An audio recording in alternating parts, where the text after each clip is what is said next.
আমার নাকি বয়স বাড়ছে।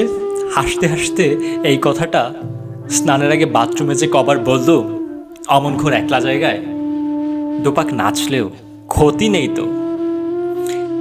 ব্যায়াম করে রোগা হব, সরু ঘেরের প্যান্ট পরবো, হাসতে হাসতে দম ফেটে যায়। বিকেলবেলায় নীরার কাছে বলি আমার বয়স বাড়ছে। শুনছ তো, ছাপা হয়েছে। সত্যি সত্যি বুকের লোম, জুলফি, দাড়ি কাঁচাই পাকা। এই যে চেয়ে দেখো, দেখে সবাই বলবে নাকি ছেলেটা কই, হয়তো লোকটা। এসব খুব শক্ত ম্যাজিক। ছেলে কিভাবে লোক হয়ে যায়। লোকেরা ফের বুড়ো হবেই এবং মরবে।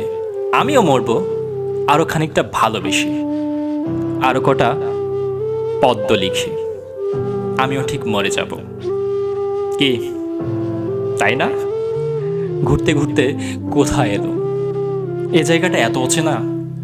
আমার ছিল বিশাল রাজ্য, তার বাইরেও এত অসীম শরীরময় গান বাজনা, পলক ফেলতেও মায়া জাগে। এ ভ্রমণটা বেশ লাগলো। কম কিছু তো দেখা হলো না। অন্ধকারও মধুর লাগে। নীরা, তোমার হাতটা দাও, সুগন্ধ নেই।